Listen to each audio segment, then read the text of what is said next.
సరే మనతో పాటు మాట్లాడడానికి పరిచయమే అక్రమ్ పేరు కల్వ సుజాత గారు మనతో పాటు ఉన్నారు. వాళ్ళొకసారి అడుగుదాం. మేడం నిజమేనా? వాళ్ళు ఇంతవరకు నిజం ఉంది. కేసీఆర్ 10 సంవత్సరాలు చేసినటువంటి ఆరోపణల కంటే మీకు రేవంత్ రెడ్డి ఇంకా దానికి మించి ఆరోపణలు ఎదుర్కొంటుర్రు. అనేక భాష విషయంలో కావచ్చు ప్రధానంగా. కేసీఆర్ మాట్లాడితే ఒక వినేదానికి అనిపించేది. కాకపోతే ఇప్పుడు రేవంత్ రెడ్డి మాట్లాడుతా ఉంటే వినడానికే విడ్డూరంగా ఉంది. అది వినడానికి భాష కాదు అని చెప్పేసి అంటున్నటువంటి పరిస్థితి. కొంతమంది ఎవరో ఆరోపణలు చేసినని 4,00,00,000 మంది జనాల మీద అపవాదు వెయ్యకండి. ఒకటి గుర్తుంచుకోవాలి. 10 ఏళ్ళు చేసిన అపవాదు అనంటే కాంగ్రెస్ ప్రభుత్వం వచ్చి 5 నెలలైంది. అపవాదులు వేరే, నిందలు వేరే. అపవాదులు అంటే కేసీఆర్ చేసినటువంటి వెధవ, దొంగ ఇగ ఇగ చెప్పొద్దు నేను డాష్ డాష్ డాష్ అన్ని పనులు చేసి తెలంగాణని సర్వనాశనం చేసి, అప్పుల పాలు చేసి, తెలంగాణ సొమ్మంతా సంకనాకిచ్చేసినటువంటి కేసీఆర్, ఈరోజు ఖజానా ఖాళీ చేసినటువంటి కేసీఆర్, దానికి రేవంత్ రెడ్డి గారికి కాంగ్రెస్ ప్రభుత్వానికి అలాంటి అపవాదు మూటగట్టకండి. అసలు అలాంటి అపవాదు చేయడానికి కూడా ఏమీ లేనటువంటి ఈ ప్రభుత్వంలో, ఖజానా ఖాళీ ఉన్నటువంటి ఈ ప్రభుత్వంలో ఈరోజు ఫ్రీ ఉచిత బస్సుని ఇస్తున్నాము, ఈరోజు 200 యూనిట్ల కరెంటు ఫ్రీ ఇస్తున్నాము, 500కే గ్యాస్ ఇస్తున్నాం, 30,000 ఉద్యోగాలు భర్తీ చేసినాం, ఇందిరమ్మ ఇండ్లను కట్టిస్తున్నాం, 10 లక్షల ఆరోగ్యశ్రీ ఇస్తున్నాం, 1వ తారీఖు నుంచి మళ్ళీ ఈ లక్ష్మి మహాలక్ష్మి పథకం, అది ఏందంటారు, పెళ్ళైనటువంటి ఆడపిల్లలకి ₹1,00,000తో పాటు తులం బంగారం ఇవ్వబోతున్నాము. ఆగస్టు లోపల 15,000 రూపాయలు, వచ్చే పంటకి 15,000 రూపాయలు రైతుకేస్తాం, రైతు రుణమాఫీ కూడా చేస్తాం. ఇన్ని చెప్తి ఇన్ని చేస్తున్నటువంటి కాంగ్రెస్ పార్టీని మీదేదో బురద జల్లాలే, పనికి మాలిన మాటలు వేయాలంటే వీళ్ళు ఎన్నికల ప్రచారంలో భాగంగా వాడుకునే ప్రజలు ఆ విధంగా ఉంటే, ఈ రోజు ఎగ్జిట్ పోల్స్ ఏం చెప్తున్నాయి, ఈ రోజు సర్వేలు ఏం చెప్తున్నాయి, కాంగ్రెస్కి ఎందుకు ఒక్క సీటు కూడా రావద్దు అట్లాంటిది ఉండింటే గనక ఈ రోజు అత్యధికంగా శాతం కాంగ్రెస్కే ఎందుకు వస్తున్నాయి సీట్లు, పార్లమెంటు స్థానాలు 12 సీట్లు సుమారుగా దాటబోతుంది కాంగ్రెస్ పార్టీ. ఎందుకు వస్తుంది? మిగిలిన 6 స్థానాలలో తప్పించి మిగతా అన్ని స్థానాలలో కాంగ్రెస్ 6 కూడా కాదు 5 స్థానాలకే పరిమితం అవుతారేమో అన్ని పార్టీలు కలిపి, తెలియట్లేదు. 12+ అని కాంగ్రెస్ అంటోంది. మరి ఈరోజు సర్వేలన్నీ కూడా కాంగ్రెస్కే చూపిస్తున్నాయి. రాష్ట్రంలోనే కాదు దేశంలో కూడా కాంగ్రెస్కే చూపిస్తున్నాయి. ఇవన్నీ ఓర్వజాలని గుణాలు, ఇవన్నీ దొంగచాటు వేషాలు. కాంగ్రెస్ వెన్నుపోటు పడవాలి, కాంగ్రెస్కి దొంగ దెబ్బ తీయాలి అనే ప్లాన్లో భాగం తప్పించి, నిజంగానే ప్రజల మీద అట్లాంటి వ్యతిరేకత ఉంటే బీఆర్ఎస్ను బొందబెట్టింది కాదు, అసలు తొక్కి 6 అడుగుల గుంత దొవ్వి బాత పెట్టింది ఈరోజు ప్రజలు. చూద్దాం కదా ఇన్ని మాట్లాడుతున్నటువంటి బీఆర్ఎస్ వాళ్ళు రేపు పొద్దున జూన్ 3వ తారీఖునే రిజల్ట్ వస్తుంది, 4వ తారీఖున అన్ని చూస్తాం కదా మనము ఎన్ని సీట్లు వస్తాయో మాట్లాడినప్పుడు. పోయినసారి సారు కారు సర్కారు 16 అన్నాడు, బోల్రా పడ్డాడు. ఈసారి అత్యధిక స్థానాలు మాకే వస్తాయని కేటీఆర్ హాస్యాస్పదమైనటువంటి మాటలు మాట్లాడుతున్నాడు. ఇంకా నువ్వు 14 అంటున్నావు, నేను ఇంకా మాట మాట్లాడితే సిగ్గుపోతుందని నేను అత్యధిక స్థానాలు అని చెప్తున్నా. 14 కాదు కదా, 4 తీసేసిన, ఇక్కడ 1 తీసేసిన, 0 పెట్టినా ఏ స్థానాలు లేకుండా పోతున్నాయి. ఏ సర్వేలలో కూడా బీఆర్ఎస్కి 1 స్థానం, అది కూడా ఏదన్నా వస్తే 0 or 1 అనేది చూపిస్తుంది తప్పించి ఆయన 14 అంటాడు. లేకపోతే ఇంకా దానికన్నా కొంచెం ముందుకు పోయి కేసీఆర్ నేనే కీ రోల్ కాబోతున్నా, నేనే ప్రధానమంత్రి అభ్యర్థిని అని చెప్పుకుంటున్నాడు. ఇంతకన్నా దరిద్రం, తెలంగాణకు పట్టి వదిలినటువంటి దరిద్రం, గ్రహణం పడితే ఇడిచినటువంటి దరిద్రం మళ్ళీ మనం ఎత్తికి రాసుకుంటామా కేసీఆర్ని? వీళ్ళేదో చిల్లర మాటలు మాట్లాడి కాంగ్రెస్ను బదలాం చేద్దామంటే ప్రజల్లో కాంగ్రెస్కి అభిమానం పెరిగింది. చూసిన కదా ఎన్నికలలో మహిళలకి కాంగ్రెస్ ఇచ్చినటువంటి పథకాలతోని ఎంత తృప్తిగా ఉన్నారో, వాళ్ళ ఇళ్లలో నిలబడి ఓట్లేసిన విధానమే మహిళలు అత్యధికంగా ఓటు శాతం ఈసారి పెంచిండ్రు అనడానికి నిదర్శనం ఏంటి? ఎందుకు బరాబర్ నేనే సవాల్ చేస్తున్నా, మీరు అడగక ముందు నేనే చెప్తున్నా. అత్యధికంగా ఈసారి కాంగ్రెస్కి ఎందుకు సీట్లు ఇస్తున్నారు? తెలంగాణ నుంచి గత చరిత్రలో చాలా తక్కువగా వచ్చినాయి పార్లమెంటు స్థానాలు 10 ఏళ్లలో చూసుకుంటే. ఈసారి ఎందుకు అత్యధికంగా వస్తున్నాయి? మేము ఒకవేళ 4 నెలల్లో మా ప్రభుత్వం గీట పేరు బదలామైందంటే ఈ రోజు రావద్దు కదా. పోయినసారి వచ్చిన 3 సీట్లు కూడా రావద్దు కదా ఈసారి. మరి ఎందుకు అత్యధికంగా 13? అంటే దాని తర్వాత ఒక 10 కూడా యాడ్ అవుతున్నాయి మాకు. మీరు ధీమా వ్యక్తం చేస్తున్నారు. ధీమా కాదు, ప్రజల తీర్పుని వ్యక్తం చేస్తున్నాం. మేము ప్రజలు ఇచ్చే తీర్పుని మేము సంతృప్తిగా తెలియజేస్తున్నాము. ప్రజలు ఇచ్చేటటువంటి తీర్పు 100% కాంగ్రెస్ పక్షాన ఉంది. 10 ఏళ్ళు ఆ దరిద్రులకు ఇచ్చినాం, 10 ఏళ్ళు ఈ దరిద్రులకు ఇచ్చినాం. ఈసారి కాంగ్రెస్కి ఇవ్వాలి. కేంద్రంలో అయినా రాష్ట్రంలో ప్రభుత్వాన్ని ఏర్పాటు చేసినాం, కేంద్రంలో కూడా కాంగ్రెస్ ప్రభుత్వం రావాలి అని అంటే కేంద్రంలో రావాలంటే ఇక్కడి నుంచి అత్యధికంగా స్థానాలు పంపించాలని ప్రజలు కూడా దృష్టి మా వైపు పెట్టిండ్రు. కాబట్టి ప్రజలు ఈ రోజు క్లారిటీగా ఉన్నారు. ప్రజలు క్లియర్గా ఉన్నారు. ఏం చేసిండ్రు? ధరలు పెంచి వాళ్ళు మోసం చేసిండ్రు, రాష్ట్రాన్ని దోచుకొని వీళ్ళు మోసం చేసిండ్రు. ఇద్దరి వల్ల రాష్ట్రానికి దేశానికి ఒరిగింది ఏంది? ఎప్పుడెప్పుడైతే పేదరికం ఉంటుందో, ఎప్పుడెప్పుడైతే కష్టాలు ఉంటాయో అప్పుడు కాంగ్రెస్ పార్టీ ప్రజలకు అవసరం ఉంటుంది. ఈ రోజు పేదరికానికి అడుగున తీసుకొని పోతున్న కేంద్ర ప్రభుత్వం, అప్పుల పాలు చేసి రాష్ట్ర ప్రభుత్వం దేశం మీద 120 లక్షల కోట్ల అప్పు చేసి, వాళ్ళు 10 లక్షల కోట్ల అప్పు చేసి వీళ్ళు మన నెత్తి మీద భారం వేసిండ్రు. మీకు మేము 2014లో ప్రభుత్వం మీ చేతికి వచ్చే సమయానికి 17,000 కోట్ల మిగులు బడ్జెట్ ఇచ్చినాము. కేవలం 65 ఏళ్ల పరిపాలనలో 67,000 కోట్ల అప్పు అయితే ఈరోజు 10 ఏళ్లలోనే 10 లక్షల కోట్ల అప్పు. పోనీ అదనంగా ఏమన్నా రాష్ట్రానికి అభివృద్ధి జరిగిందంటే ఏం జరిగింది?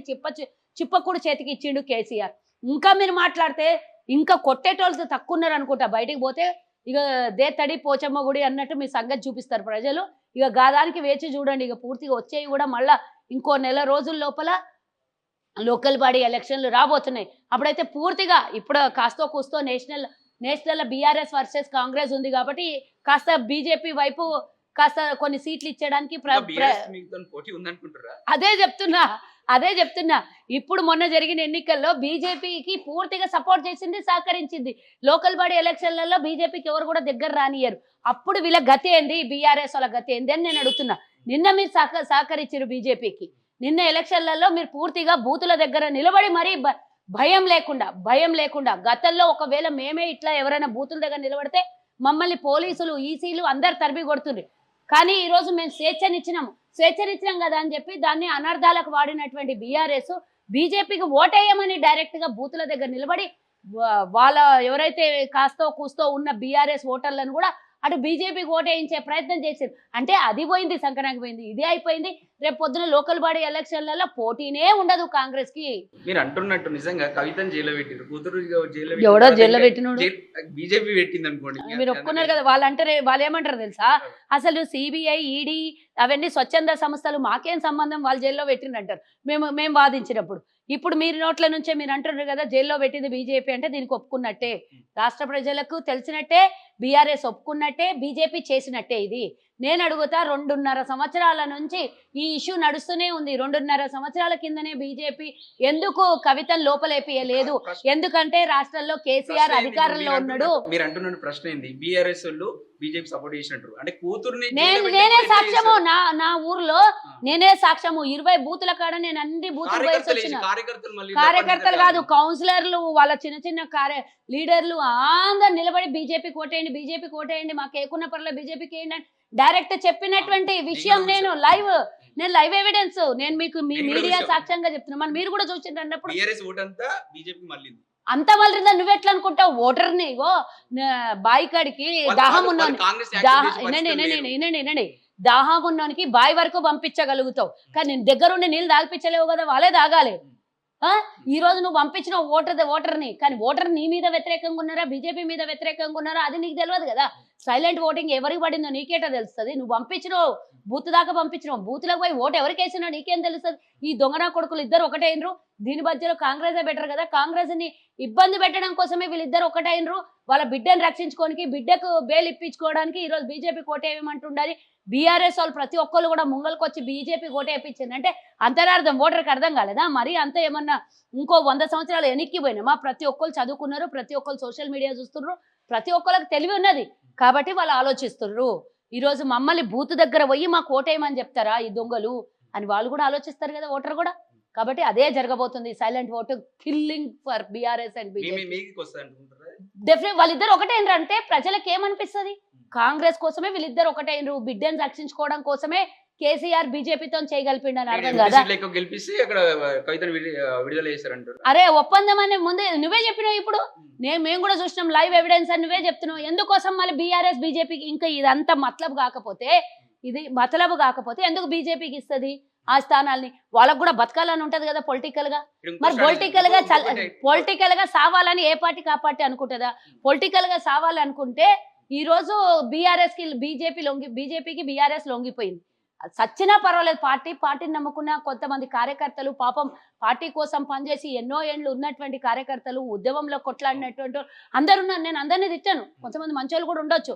మరి ఈరోజు వాళ్ళ పరిస్థితి ఏంది? నువ్వు బీజేపీ ఓటేయనంటే నిన్నటిదాకా కేంద్రంలో బీజేపీతో కొట్లాడిన వాళ్ళము, అంటే కార్యకర్తలు. కేసీఆర్ కొట్లాడలేదు ఎప్పుడు కూడా, కేసీఆర్ ఎప్పుడు కూడా కొట్లాడలేదు. మాతో డిబేట్లు చేసేవాళ్ళే కానీ ఇంకొకరు ఇతరత్ర.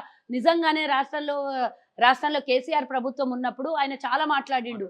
కేసీఆర్ డైరెక్ట్ మీడియా ముంగలు తిట్టిండు కానీ అంతర్గతంగా వాళ్ళ పొత్తులు ఒకటే. అయినా కానీ కొంతమంది ఎథిక్స్ చంపుకున్న వాళ్ళు, బీఆర్ఎస్ నమ్ముకున్న వాళ్ళు, ఉద్యమంలో ఉన్న వాళ్ళు ఉంటారు కదా కొంతమంది. మరి వాళ్ళకి ఈరోజు వాళ్ళ మనసుని ఈరోజు చంపేసి ఈరోజు వాళ్ళని బతుకున్నంగా రాజకీయంగా బొందబెట్టినటువంటి కేసీఆర్ కాదా? వాళ్ళు ఎక్కడ కాకుండా అవుతారు కదా. నిజంగానే కేసీఆర్ని నమ్ముకొని ఉన్నోళ్ళు, పార్టీని నమ్ముకొని ఉన్నోళ్ళు, మరి వాళ్ళందరూ పోయి బీజేపీకి వేయాలని ఏమున్నది? నీ అమ్మ వీళ్ళిద్దరు దొంగనా కొడుకులు ఆడుతున్న డ్రామాలలో ఈరోజు మేమెందుకు బలి కావాలని వాళ్ళు కాంగ్రెస్ కూడా వేసి ఉంటారు. ఎందుకు కాదనుకుంటూ నేను చెప్తున్నట్టు వాళ్ళు ఉద్యమకాలను పక్క పెట్టి ఎవరినో ఉద్యమంలో లేని తెచ్చి మినిస్టర్ ఇచ్చిండు కేసీఆర్. ఇప్పుడు మీరు కూడా ఇక్కడ వాళ్ళను అక్కడి నుంచి కేసీఆర్ నుంచి దూరం చేసి మీ దగ్గర చాలా మంది ఎక్స్ మినిస్టర్ మీ దగ్గరకు వచ్చి చేరేరు. ఇప్పుడు కూడా కొంతమంది వాళ్ళకి మినిస్ట్రీలు ఇచ్చిండ్రా? మేమేమో జాయిన్ చేయించుకున్నాం. మరి మాకు సవాల్ ఇస్తే వదిలేదే లేదని చెప్పినాము. అదే ఏమైతుందో తర్వాత చూడండి. మాట్లాడితే పొద్దుముకుల ప్రజా తీర్పుని వ్యతిరేకించేటటువంటి దమ్ము ఎవరికన్నా ఉన్నదా ఈ ప్రపంచంలో? అసలు రాజ్యాంగాన్ని వ్యతిరేకించి ఈరోజు ప్రజల చేత ఎన్నుకోబడినటువంటి ప్రభుత్వాన్ని మీరు మాటికి ముందు 3 నెలల్లో పడిపోతుంది, 6 నెలల్లో పడిపోతుంది, లేకపోతే 30 మంది ఎమ్మెల్యేలని కూర్చున్నారు. ఏం తమాషా చేస్తుండ్రా? అప్పుడెప్పుడో కేటీఆర్ వేదిక మీద 24 గంటలు కరెంట్ వస్తున్నదా లేదా, జానారెడ్డిని కోమటిరెడ్డి వెంకటరెడ్డిని వైర్లు పట్టుకొని చూడమను తెలుస్తుంది, పీడ పోతుంది, తెలంగాణకు పట్టిన దరిద్రం పోతుంది అన్న మాటకి నేను ఈరోజు చెప్తున్నా, హై టెన్షన్ వైర్లు పట్టిస్తాం బిడ్డ. హై టెన్షన్ వైర్లు మీరు ఉట్టిగా వైర్లు పట్టుకోమన్నారు. కాంగ్రెస్ లో ఒక్క ఎమ్మెల్యేని టచ్ చేసి చూడండి, తర్వాత మీ సంగతి ఏమవుతుందో. మేము ఈరోజు తెల్లారే వరకు మీ దగ్గర ఎవడన్నా పర్పులలో ఉంటారా లేదా అనేది వాళ్ళని చూసుకోండి. మీ ఎమ్మెల్యే మా దగ్గర గుంజే తర్వాత ప్రభుత్వాన్ని విడిచిపెట్టి ఏ మూరు కూడా అయినా పైకి పోతాడా? అదేదో నార్త్ ఇండియాలో నడిచింది చేసిండ్రు, కర్ణాటకలో చేసిండ్రు అని మళ్ళా ఒక్కసారి 2 సార్లు మజాక్, మళ్ళా మజాక్ కాదు. ఇక చూస్తూ ఊకుంటే ఎక్కైపోతుంది వీళ్ళిద్దరిది. బీఆర్ఎస్ బీజేపీ వాళ్ళు ఏమంటే వీళ్ళు అదే అంటారు. వాళ్ళ పొద్దుగా లేచి తొక్కినట్టున్నారు వీళ్ళు, వాళ్ళ తోక తొక్కి తిరుగుతున్నట్టు. మాటిన పడుతుంది. అప్పు చేసిండో సొప్పు చేసిండో, మాకు టైంకు రైతు బంధు చేసిండు, మేము ఇయ్యలేదా? పింఛన్లు ఇచ్చిండు, మేము ఇయ్యలేదా? ఆ దరిద్రుడు వచ్చినప్పుడు 18వ తారీఖు ఉన్నప్పుడు 18వ తారీఖు వరకు గవర్నమెంట్ జీతాలు పడకుండే. ఈ రోజు మేము 1వ తారీఖు జీతాలు వేస్తున్నాం. టైంకి 2వ తారీఖు పెన్షన్ పడుతుంది, 1, 2వ తారీఖు లోపల. ఎవరు అన్నాడు? ఎవరు చెప్పిండు? రైతు బంధు మొత్తం పూర్తి ఇచ్చేసినాం. ఆయన ఇంకా ఏప్రిల్ ఇచ్చాడు, మేము మార్చిలోనే కంప్లీట్ చేసినాం రైతు బంధు. అది గుర్తుంచుకోండి. మార్చిలో ధాన్యం కొంటు, ఏప్రిల్ లో ధాన్యం కొంటుండే మేము మార్చిలకే 30 లక్షల టన్నులు బోనస్ అన్నారు. అది సన్న బియ్యం అని మళ్ళీ చెప్తారు. ఎవడో చెప్పినాడు? రేవంత్ రెడ్డి స్టేట్మెంట్ చూడండి, ఎక్కడన్నా చెప్పిండా? ఎవడో క్రియేట్ చేసుకుని కాంగ్రెస్ బీజేపీ నాయకులు ప్రెస్ మీట్ పెట్టి మరి పనికి మాలినోళ్ళు అని చెప్పి ఇయ్యమని, బోనస్ ఇయ్యమని అడగడానికి కలిసింది. మరి అది ఎందుకో మరి వచ్చి బయట వచ్చి స్టేట్మెంట్ ఇయ్యలేరు. మళ్ళీ మీడియా ముంగల రేవంత్ రెడ్డి మాకు సన్న బియ్యంకే 500 రూపాయలు గిట్టుబాటు ధర అదనంగా ఇస్తానన్నాడు, బోనస్ ఇస్తా అన్నాడు అని ఎందుకో మళ్ళీ వచ్చి బయటకు వచ్చి చెప్పలేదు. రేవంత్ రెడ్డితో కలిసి వచ్చినాక రేవంత్ రెడ్డి ఏం చెప్పాడో చెప్పాలి కదా, బయటకు వచ్చి ముక్క చెప్పిన. మరి ఎందుకు చెప్పలేరు? దమ్మున్న వాళ్ళు వెనకాల మాట్లాడేటోళ్ళు మస్తుంటారు, ముంగల మాట్లాడాలి. రేవంత్ రెడ్డి ముంగల నిలబడి నేను అన్నాను ఒక్కటి ఈడ్చి కొడితే అడవై పడతారు 6 మంది. ఎట్లా ఇప్పుడు ఎన్ని రోజులు ఇట్లా ఇంకా ఫైనాన్షియల్ గా లేదు, ఏం చేయలేదు, మేము ఏం చెయ్యలేదు చెప్పుకుంటూ ఈ అంటే మీరు ఎందుకో కేసీఆర్ కు 10 ఏళ్ళు మూసుకోబెట్టిండ్రు, 10 ఏళ్ళు నోరు తెరవలేదు మీడియా కూడా, 10 ఏళ్ళు అడగలేదు. మాలాంటి వాళ్ళు మాట్లాడినాం అంతే, పొలిటికల్ గా మాట్లాడినాం. మీడియా ఎందుకు వచ్చి మాట మాట్లాడలేదు? సర్వనాశనం చేసిండి, దరిద్రుని దింపేయండి అని అందరు మీరు మొత్తం మీడియాలలో ప్రచారాలు చేసేది ఉంటారు. మరి ఈ రోజు 10 లక్షల కోట్లు అది ఎన్నికల సమయంలో మాట్లాడడం కాదు, అవినీతి చేసినప్పుడు మీడియా అందరు గళం ఎందుకు ఇప్పలేదు? ఆయన అణిచిపెట్టి మిమ్మల్ని వచ్చేస్తే అంటే మీలాంటి వాళ్ళు అనట్లేదు, నేను చిన్న మీలాంటి ఉద్యోగస్తులకు అనట్లేదు. పెద్ద మీడియాలు ఏవైతే ఉన్నాయో వాటిని తొక్కి పెడితే వీళ్ళు ఎందుకు తొక్కించుకున్నారు అని అడుగుతున్నా. వాళ్ళందరూ ఎందుకు ఆ రోజు బయటకు మాట్లాడలేదు? ఈ రోజు నిన్న రేవంత్ రెడ్డి గారు మొన్న ఒక మీడియా ప్రైవేట్ ఛానల్లో మాట్లాడినప్పుడు స్వేచ్ఛ మేము ఇచ్చినాం, మీరు ఏం ప్రశ్నలు అడిగినా మేము సమాధానం చెప్తున్నాం. కేసీఆర్ మరి ఈ మీడియాకి స్వేచ్ఛ ఇస్తేమి, పోలీసుకి స్వేచ్ఛ ఇస్తేమి, అధికారులకు స్వేచ్ఛ ఇస్తేమి, ప్రజలకు స్వేచ్ఛ ఇస్తేమి, ప్రభుత్వం దగ్గర అందరినీ కలవడానికి రోజు ఒక మినిమం 1000 మంది ముఖ్యమంత్రిని కలిసే స్వేచ్ఛ ఉంది. ఈ రోజు సెక్రటేరియట్ కి ఎన్ని వేల మంది అన్న పర్మిషన్ తీసుకొని పోవడానికి ఉంది. ఏ మంత్రి దగ్గరనైనా వాళ్ళ ప్రాబ్లమ్స్ పోయి చెప్పుకొని సాల్వ్ చేసుకునే పొజిషన్ ఉంది. గతంలో ఏ మంత్రి కలుస్తుండేనా, ఏ ఎమ్మెల్యే కలుస్తుండేనా, ముఖ్యమంత్రి కలుస్తుండేనా, అస్సలు ఎందుకు సెక్రటేరియట్లో కాలు పెట్టడానికి ఎవరికన్నా అధికారం ఉండేనా? ఇంత చేస్తున్నాం మేము, ఎన్ని రోజులు చెప్పుకొని తిరుగుతారు, ఎన్ని రోజులు ఏమైంది, 5 నెలల్లో ఏం కొంపలు ఆరిపోయినాయి అని మేము చెప్పినవన్నీ చేస్తున్నాం. ఇచ్చిన గ్యారంటీలలో 6 గ్యారంటీలు ఆల్రెడీ మేము అమల్లోకి తీసుకొని వచ్చినాం. అవ్వట్లేదా? ఏం రాకపోవడం ఎవరికి రాలేదు. బస్సు ఎవరికన్నా నువ్వు ఎక్కకు, ఇగో నీ పేరు చెప్పి లెజెండ్ లా పనిచేసేటటువంటి మా పిల్లగాడు ఉన్నాడు, వీళ్ళ ఇంట్లో ఎక్కండి వేరే వాళ్ళకి ఎక్కనియండి అని చెప్తున్నామా? పోనీ ఆరోగ్యశ్రీ పోతే 10 లక్షలు తీసుకొని ఇన్సూరెన్స్ ఉన్నోళ్ళకు, అర్హత ఉన్నోళ్ళకు ఆగో వాళ్ళు టీఆర్ఎస్ మనుషులు వాళ్ళకి ఇయ్యకండి, మీకు మాత్రమే చేయండి అని చెప్తున్నామా? ఫ్రీ బస్ విషయంలో ఒకటి మాట్లాడదాం. ఇక్కడ రైతు బంధుకు సంబంధించి ఎన్ని ఎకరాలు ఉన్నా కేసీఆర్ ఇచ్చింది. దానివల్ల ఆ దొంగ వల్లనే కదా సర్వనాశనమైంది. రైతుల్లో ఉన్న కొంచెం వ్యతిరేక పెరిగింది. అరే నాకు 2 ఎకరాలు ఉండే, నాకు 5 ఎకరాలు ఉండే, నాకు కొంచెమే వస్తుండే, అరే 100 కోట్లు మల్లారెడ్డి లాంటి వాళ్ళు ఇంకా చాలా మందికి 100 కోట్లు వస్తున్నాయి, అరే మరి ఒక లిమిట్ పెట్టాలి కదా, 10 ఎకరాలు 5 ఎకరాలు. అది ఒక కొంచెం వ్యతిరేకత, అంటే మంచి పథకం అయినప్పటికీ బీఆర్ఎస్ పార్టీకి వ్యతిరేకంగా పనిచేసింది అది. ఇప్పుడు మీరు కూడా ఫ్రీ బస్ ఇస్తారు, దానివల్ల మా రష్ పెరగడము, బస్సుల సంఖ్య తగ్గడం వల్ల అక్కడ జనాలు, బస్సుల సంఖ్య ఎందుకు తగ్గుతుంది? బస్సులు మీరు ఇంకా అది గుర్తుంచుకోవట్లేదేమో. మేము ఒక 200 బస్సులు అదనంగా కొత్తవి ప్రారంభించడం, పిచ్చి పిచ్చి మాటలు ఎవడో మాట్లాడిందని మీరు ఎందుకు ఏమైతుంది? రష్ కనబడితే ఏమైంది? అన్నిటికన్నా ఇంపార్టెంట్ ఎల్ఎన్టీ వచ్చి నాకు లాస్ అవుతున్నది, అసలు మెట్రోల ఎక్కడానికి ఎవరు వస్తలేరు, అసలు లేదు అంటున్నారంట. అన్నిటికన్నా హాస్యాస్పదం ఏంటంటే మెట్రోల జాగా సరిపోక అదనంగా ఇప్పుడు 11 గంటల 45 నిమిషాల వరకు సమయాన్ని పొడిగించారు. ఉదయం సోమవారం రోజు ఉదయం 5:30 నుంచే పొడిగించారు. ఎందుకంటే ఆఫీసులను ఉద్దేశం పెట్టుకొని, వర్కింగ్ డే ఫస్ట్ డే కాబట్టి ఉద్దేశం పెట్టుకొని ఆ విధంగా పెంచారు. ఈ రోజు మెట్రోలు ఫుల్గా ఉన్నాయి, బస్సులు ఫుల్గా ఉన్నాయి. ఎందుకు? ఏమైంది? ఆడబిడ్డలు సంతోషంగా ఉండి, ఆగండి నేను చెప్పేదేనండి, ఏదో స్టార్టింగ్ లా 1-2 నెలలు వాళ్ళకు వచ్చినటువంటి స్వేచ్ఛని, వాళ్ళకి ఇచ్చినటువంటి ప్రభుత్వం ఇచ్చినటువంటి అరుదైన అవకాశాన్ని వాళ్ళు గుళ్ళకో, గోపురాలకో, బిడ్డల దగ్గరకో, కోడళ్ళ దగ్గరకో, అల్లుళ్ళ దగ్గరకో ఎక్కడనో పోవాలనుకుంటే యథేచ్ఛగా భర్తకు చెప్పి, ఇంట్లో కొడుకులకో ఎవరికో చెప్పి కాస్త 4 రోజులు తీర్థయాత్రలకు మంచి చెడులకు పోయిండొచ్చు. తప్పేముంది?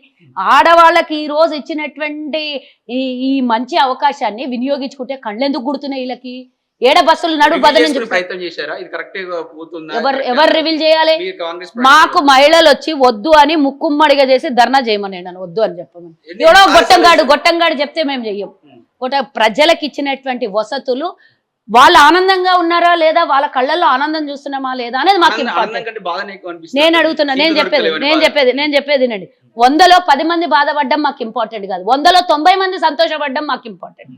90 మంది ఆనందంగా ఉన్నారంటే 10 మంది బాధపడుతున్నారు అంటే అఫ్ కోర్స్ ప్రతి దాంట్లో చిన్న పెద్ద ఏదన్నా ఒకటి ఉంటది, దాన్ని అడ్జస్ట్ చేసుకోవాలి. కానీ పూర్తిగా అది వ్యతిరేకం అనేది ఎవరు అనలేదు కదా. ఆటో వాళ్ళని లేపిర్రు కొన్ని రోజులు. నేను అడుగు చూపిస్తే, ఇగో మా ఇంటి దగ్గర ఈ రోడ్ నెంబర్ 1 మొత్తం కేర్ హాస్పిటల్ దగ్గర 100 ఆటోలు ఇప్పటికీ ఉంటాయి, అప్పటికీ ఉంటాయి. ఇప్పటికి కూడా నేను చెప్తున్నా ఆటో వాళ్ళకి, ఈ నుంచి 2 కిలోమీటర్లు పోవాలంటే 200 రూపాయలు డిమాండ్ చేస్తారు. మరి వాళ్ళు అందుకే గిరాకీ కాదు వాళ్ళకి, అందుకే ఆటోలలో పోరు. 2 కిలోమీటర్లకి బస్సు అయితే 20 రూపాయలు అనుకుందాం, మరి ఆటోలో 200 పెట్టి పోయే పరిస్థితి ఉంటుందా, 100 పెట్టి పోయే పరిస్థితి ఉంటుందా? దాన్ని ఏదో మేము ఉచితంగా ఇచ్చినాం. ఆటోలు ఎక్కేటోడు ఎన్నడూ కూడా ఫ్రీ బస్సులో ఎక్కడు, ఫ్రీ బస్సులో పోయేటోడు ఎన్నడూ ఆటోలు ఎక్కడు. ఇది కనీసం తెలుసుకొని అవగాహన లేనటువంటి వెధవలు ఎవరో ఆటోలకి తీసుకొని వచ్చి ధర్నాలు చేయించడం ఇప్పుడు ఎందుకు చేస్తలేరు? ఆటోలు ఎందుకు చేస్తలేదు అంటే 4 రోజులు మీరు రెచ్చగొడితే పాపం ఇండ్లల్లో ఉన్న వాళ్ళని చెయ్యని ఏమైతుంది? చూసిండు కదా దేవుడు అనేటోడు ఉన్నాడు, ప్రజలకు ఎవరు మంచి చేస్తున్నారో తెలుసు. 10 ఏళ్ళు సర్వనాశనం చేసినోని, ప్రజల చేత ఎన్నుకున్న బడినోని మేము ఏనాడు కూడా అనలేదే. మేము 22 మంది గెలిచిన రోజు కూడా, ఈరోజు 8 మంది ఉన్న బీజేపీ తహతలాడి మా ప్రభుత్వం వస్తుంది 6 నెలల్లో కూలిపోతుంది అని మాట్లాడుతున్నారు. మాకు 22 మంది ఉన్నా మేము ఎన్నడూ అనలేదే. మేము ప్రభుత్వాన్ని పడేస్తాం, మేము అధికారంలోకి వస్తామని మేము గత 10 ఏళ్లలో ఎన్నడన్నా మా నోట్ల నుంచి విన్నారా? మాకు అవకాశం వస్తుంది బొంద పెడతాము అన్నాం. కానీ మేము ఆ సమయాన్ని మించి మేము ఏ రోజన్నా మీ ప్రభుత్వాన్ని కూల్చేస్తామని ఎప్పుడన్నా మాట్లాడినామా? సిగ్గులేని వెధవాళ్ళు ఇద్దరికి ప్రభుత్వాన్ని, మీరు దరిద్రులు ఇద్దరు సర్వనాశనం చేశారు దేశాన్ని. మీ ఇద్దరికి తలా 10 ఏళ్ళు పరిపాలించుకోవడానికి సమయం ఇస్తే మేమేం మాట్లాడలేదు కేంద్రంలో కానీ రాష్ట్రంలో కానీ. ఈరోజు మేముంటే మీకు తట్టుకోలేకపోతున్నారు. ఈరోజు రాజ్యాధికారం మాకు వచ్చింది, ప్రజలు ఇచ్చిన తీర్పు మా వంక ఉంది. 5 ఏళ్ళు ఓపిక లేదా? దమ్ముంటే 5 ఏళ్ల తర్వాత గట్టిగా పోటీ చేయండి మీరు మాతో గెలవడానికి. 5 ఏళ్ళు ఓపిక లేదా? 4 నెలలు అధికారం లేకపోతే చచ్చిపోతున్నారు. 4 నెలలకే అంటే దోచుకున్నదంతా దాచి పెట్టుకోవడానికి ఇంకా సమయం కావాలి కదా వాళ్ళకి. చూస్తున్నాం కదా ఎన్ని వేల కోట్లు కుంభకోణం, లక్షల కోట్ల కుంభకోణం. మామూలుగా ఉన్నదా కుంభకోణం? ఇప్పుడు కుంభకోణం చెప్పుడు మాత్రం ఫోన్ ట్యాపింగ్ విషయం మళ్ళీ పక్కకి ఎవరు అన్నారు పక్కకు పోయింది? ఎవరు అన్నారు? రిపోర్ట్ వస్తున్నది కదా. చర్చ అంటే రోజు పొద్దుగా లేచి మీడియా ముంగలు కూర్చొని దాని మీదే మాట్లాడాలి. ఆల్రెడీ అప్పచెప్పినాం, దానికి కన్సర్ట్ డిపార్ట్మెంట్ కి అప్పచెప్పినాం, వాళ్ళు చూసుకుంటారు. రేవంత్ రెడ్డి ఫోన్ ట్యాప్ చేసి రేవంత్ రెడ్డి గారి స్టాఫ్ ది, ఇంట్లో వాళ్ళది, మా లాంటి వాళ్ళది అందరిది ఫోన్ ట్యాపింగ్ చేస్తే చూస్తూ ఊరుకో కూర్చోడానికి ఏమన్నా టీఆర్ఎస్ ప్రభుత్వం అనుకున్నారు? ఇది కాంగ్రెస్ ప్రభుత్వం. ఏమన్నా బీజేపీతో పొత్తున్న టీఆర్ఎస్ ప్రభుత్వం అనుకున్నారా? ఈ రోజు ఇది కాంగ్రెస్ ప్రభుత్వం. గతంలో కాంగ్రెస్ అధికారంలో ఉన్నప్పుడు 2014 వరకు కేంద్ర మంత్రులు తప్పు చేసినా కూడా వాళ్ళని శిక్షలేసి జైల్లో పెట్టిన రోజులు. మీరు ఈరోజు దుర్మార్గులు, రాష్ట్రాన్ని దేశాన్ని నాశనం చేసిన వాళ్ళు ఈరోజు మేము చూస్తూ ఊరుకుంటామా? మిమ్మల్ని మేం కాదు, అధికారులకు సెట్ చేస్తాం. ఫస్ట్ ఆఫ్ ఆల్ వాళ్ళ పని వాళ్ళు చేసుకుంటూ పోతారు. అందరు దొరికిన వాళ్ళంతా లోపలికి పోతున్నారు కదా. నిన్న మల్లారెడ్డి గతి చూసినావు కదా, మళ్ళీ బెయిల్ తెచ్చుకొని ఇంట్లో కూర్చున్నాడు. ఇది కాంగ్రెస్ ప్రభుత్వం. పేద ప్రజల ప్రజాపాలన నడుస్తుంది. దీనికి ఏ వెధవ కూడా ఆటంకం తెస్తే ఊరుకునేది లేదు. ఎవడు అడ్డం వచ్చినా హైటెన్షన్ వాళ్ళకన్నా డేంజర్గా మనకు పెద్ద పెద్ద ఇండస్ట్రీలలో పెద్ద ఏమంటారు అవి, హైటెన్షన్ కాదు మీటర్లు ఉంటాయి కదా పెద్ద, దానికి తీసుకొని పోయి చేతులు అంటబెట్టిస్తాం నకరాలు దొబ్బుతాయి తెలంగాణ. ఇప్పుడు 15 తారీఖు వరకు ఆగస్టు 15 కన్నా ముందే చేసేస్తామని మళ్ళీ ఫ్రెష్ న్యూస్. అరే అప్పు చేసి మేమే కడతాం అంటున్నాం కదా, వాళ్ళకేం అప్పు మళ్ళీ వడ్డీలు కట్టమని ఏం చెప్తలేం కదా. 10 ఏళ్ళు ఏం నోరు మీద పనోళ్ళు 10 రోజులు లేట్ అయితే నేను చెప్పింది వినాలే మీరు. డబ్బు లేదు తెలంగాణ ప్రభుత్వంలో. మేము బ్యాంకర్స్ తో మాట్లాడుకోవడానికి సమయం పట్టింది. బ్యాంక్ లో మేము లోన్ తీసుకుంటున్నాం, ప్రభుత్వం లోన్ తీసుకొని ప్రజల లోన్, రైతుల లోన్ తిరుపుతున్నాము. వాళ్ళు మరి ప్రభుత్వం ప్రాసెస్ ఉంటుంది కదా బ్యాంకుది, ఆ ప్రాసెస్ అవ్వడానికి కొంచెం టైం పడుతుంది కదా. మేము ప్రభుత్వంలోకి వచ్చినాకనే ప్రాసెస్ స్టార్ట్ చేస్తాం కదా. అంత లోపల ఎన్నికల కోడ్ వచ్చింది కదా, ఆ ప్రాసెస్ ఆగింది కదా. అందుకనే మళ్ళీ ఇప్పుడు ఆ ప్రాసెస్ కంప్లీట్ చేసుకొని ఎన్నికల కోడ్ అయిపోగానే ఇమీడియట్గా బిఫోర్ ఆగస్టు 15 కన్నా ముందే, ఆశించిన దానికన్నా ఎక్స్పెక్ట్ చేసిన దానికన్నా ముందే రుణమాఫీ కాబోతుంది. ఆ దొంగలు రాష్ట్రాన్ని దోచుకొని సర్వనాశనం చేసి అవన్నీ ఎందుకు? కవితమ్మ దోసుకునే, కేటీఆర్ దోసుకునే, కేసీఆర్ దోసుకునే పైసలన్నీ తీసుకొచ్చి మూట కట్టి మొంగలు పెడితే మేము ఇచ్చినటువంటి మేము చెప్పినటువంటి గ్యారెంటీలు అన్నీ ఈజీగా అమలు అయిపోతే ఇంకా పైసలు ఇంకో 10 ఏళ్ళు నడపడానికి ప్రభుత్వానికి పైసలు మస్తుంటాయి. దొరకాలి కదా, దొరికిన వాళ్ళు అందరూ వేసేస్తారు. వాళ్ళు ఏడేడ దాచి పెట్టినారు విదేశాలలో కేసు. మోదీ దాటేయలేదు. మోదీ లాంటి వాళ్ళు వీళ్ళకి మస్తు మంది ఉన్నారు దాటేయడానికి. దేశం సరిహద్దులు దాటి ఎక్కడెక్కడ దాచి పెట్టినారు. అవన్నీ తీయాలి. కేంద్రంలో అధికారంలోకి వస్తే చూపిస్తాం వీళ్ళ సంగతి. 100% రాసి పెట్టుకో. అవునులే, రేషన్ బియ్యం తెచ్చి పసుపు కలిపి అక్షంతలని. అంటే ఏమనుకుంటున్నావు? ప్రజాస్వామ్యం అంటే అక్షంతలు, అయోధ్య రామాలయమా? ఇదేనా? దేవుడు ఉట్టి అయోధ్యలోనే ఉన్నాడా? ఎవరు చెప్పారు మీకు? అరే మొన్న మాకు వేసిన 1 కోటి ఓట్లల్లా ముస్లింసే ఉన్నారా? హిందువులు వేయలేదా మా కోటు? ఎవరు చెప్పారు మీకు? వాళ్ళెవరో అన్న మాటను తీసుకొని వచ్చి మీరు మా దగ్గర మాట్లాడేది. నేను అడుగుతున్నా, నా తెలంగాణలో, దక్షిణ తెలంగాణలో భద్రాద్రి రాముడు ఉన్నాడు. దాన్ని కనీసం దర్శించుకోవడానికన్నా హిందూ ధర్మాన్ని నెత్తి మీద పూజ చేసుకునేటటువంటి వీళ్ళు ఒక్కరోజన్నా భద్రాద్రి రామాలయానికి వెళ్ళినరా? వీళ్ళు కేంద్రం నుంచి వచ్చిన ఒక్క నాయకుడన్నా ఎందుకు పోలే? ఇక్కడ మా రాముడు అంటే మీకు అవమానమా? నేను అడుగుతున్నా. అదే మరి మీరెందుకు వ్యత్యాసం చూపిస్తున్నారు? మా రామాలయానికి 1000 కోట్లు ఇవ్వండి, 10,000 కోట్లు ఇవ్వండి, 7,000. ఇక్కడ కూడా వనవాసానికి వచ్చిండు రాముడు. అక్కడ జన్మించిన భూమికి మాత్రం బాలరాముని పెడతారు, సీతమ్మ కొద్దా? మేము అడుగుతున్నాం. అంటే అయోధ్య మొత్తం, అయోధ్యలో రాముడు మాత్రం కేవలం బాలరాముడుగానే అయోధ్యలో ఉన్నాడు. పెళ్ళైన తర్వాత ఉండలేదు. సతీ సమేతంగా సీతా అమ్మవారితోని అసలు అయోధ్యలో ఉండనే లేదా రాముడు? ఉట్టి బాలరాముని పెట్టి దాని మీద ఎన్నికలకు పోయి దాన్ని ప్రచారం చేసుకొని రాముడు మీకే ఉన్నాడా, మాకు లేడా? మీకన్నా ఎక్కువ మేము భక్తులం, మీరు దొంగ భక్తులు, మేము నిజమైన భక్తులు. నేను ఒకటి చెప్తున్నా, దేవుడు గుడిలో ఉండాలి, భక్తి మనసులో ఉండాలి, గుండెల్లో ఉండాలి. ఇది గుర్తుంచుకోవాలి. రాజకీయానికి దేవునికి చాలా దూరం ఉంచాలి. మీరు మతాలు కులాలు తీసుకొని వచ్చి రాజకీయంగా ఓటు అడగొద్దు. మేము అడిగినామా? 70 ఏండ్లే, 75 ఏండ్లేంది. ప్రజలకు చేసేటటువంటి మేలు గురించి చెప్పుకొని, గతంలో మేము చేసింది కూడా ఏనాడు చెప్పుకోలే. ఇప్పుడు ఈ దరిద్రుల కోసం మేము ఇది చేసినాం అది చేసినామని చెప్పుకున్నాం. మేము ఏనాడు ఇది చేసినామని ఓటు అడగలేదు. మేము ఏం చేస్తామో చెప్పుకుంటూ పోయినాం ఇన్నేళ్లలో. అందరూ అంటారు మాకు కాంగ్రెస్ పార్టీ చెప్పుకోకపోవడం వల్లనే వెనకబడ్డ. అసలు వాళ్ళు సర్వనాశనం చేశారు. వాళ్ళు ఏమీ చేయకుండా అన్ని చెప్పుకుంటారు. మీరు అన్ని చేసి ఏం చెప్పుకోలేదు అని అన్నారు. గుండిసూదు నుంచి మొదలు పెడితే అంతరిక్షం వరకు కాంగ్రెస్ హయాంలో జరిగినటువంటి అభివృద్ధి ఈ రోజు రోడ్లైనా తో పాటు స్కామ్ కూడా జరిగినాయి, అంత 2G స్కాములు చేస్తే 55 లక్షల కోట్లు ఉండకుండే 70 ఏళ్లల్లా 65 సంవత్సరాలకు 55 లక్షల కోట్లు అప్పు ఉండకుండే. గుండు సూది మొదలుపెట్టి నేను చెప్తున్నా, అంతా అభివృద్ధి చేసి వడ్డిచ్చిన పళ్ళెంలో వచ్చి భోజనం చేయండి అంటే 120 లక్షల కోట్లు అప్పు చేసిండ్రు. ఒకవేళ కాంగ్రెస్ స్కాములు చేస్తే ఈ రోజు 120 లక్షలు కాదు 1000 లక్షల కోట్ల అప్పు ఉంటుండే దేశం మీద. ఈ రోజు పెట్రోల్ మీద వచ్చినటువంటి ఆదాయము 30 లక్షల కోట్లు ఏడదాసి పెట్టింది. అడగండి మీరు మీడియా వాళ్ళు. స్కామ్లు కాంగ్రెస్ కనుడు కాదు, వచ్చిన డబ్బంతా ఎక్కడ పోయింది? ఆ డబ్బు అప్పు తీరలేదు, అదనంగా 100 లక్షల కోట్లు అదనంగా అప్పుడై ఎందుకు అయ్యింది? ఎవరు స్కాములు చేశారు? ఎవరికి దోష పెట్టినరు? దేశాన్ని అదానీ అంబానీల కంటగట్టేసి ఈరోజు దేశాన్ని సర్వనాశనం చేసి సంకనాకిచ్చేసి ఊడ్చేసి ఈరోజు ఒక్కొక్కరు నెత్తి మీద ₹1,00,000. నీ నెత్తి మీద ₹1,00,000 కేంద్రం అప్పు లేదా? రాష్ట్రం చేసిన అప్పు 2,50,000 లేదా? ఎందుకోసం మనం మొయ్యాలి 3.5 లక్షల అప్పు? నేను రోడ్డుకు ట్యాక్స్ కడుతున్నా, తాగే నీళ్ళకి ట్యాక్స్ కడుతున్నా, నేను ఉండే ఇంటికి ట్యాక్స్ కడుతున్నా, నేను నడిచే దారికి ట్యాక్స్ కడుతున్నా, నేను కొనే వస్తువులకు ట్యాక్స్ కడుతున్నా. ప్రభుత్వం నేను ఇచ్చే ట్యాక్సులతో బతుకుతుంది. అయినా నేను ప్రభుత్వానికి ఎందుకు బాకున్నా? ఎందుకు అడుగుతలేరు మీరు? అడగండి. మీరు అడిగితే కేంద్రంలో బీజేపీ సంగతి, గతంలో బీఆర్ఎస్ సంగతి అన్ని మొత్తం ప్రజలకు అర్థమవుతుంది. మీరు చెప్పాలి. మీడియా మౌనంగా ఉంది కాబట్టి ఇన్ని అనర్థాలు జరిగినాయి. కేంద్రంలో అయినా సరే, రాష్ట్రంలో అయినా సరే మీడియా మౌనంగా లేకపోతే డెఫినెట్గా నిజాలను బయటికి పెడితే సమస్యల్ని పరిష్కారం ఎప్పుడు అయిపోతుండే. వీళ్ళు 2019లో కేంద్రంలో అధికారం రాకుండే మీడియా మౌనం వల్లనే కేంద్రంలో వాళ్ళు 2వసారి అధికారంలోకి వచ్చిండ్రు. ఇప్పటికి కూడా చెప్తున్నాం, మేము స్వేచ్ఛనిచ్చినాం. ఈ విధంగానే కేంద్రంలో రేపు కాంగ్రెస్ వస్తే కూడా అదే విధంగా స్వేచ్ఛ ఉంటుంది. మీడియా బతికింది ఎట్లా?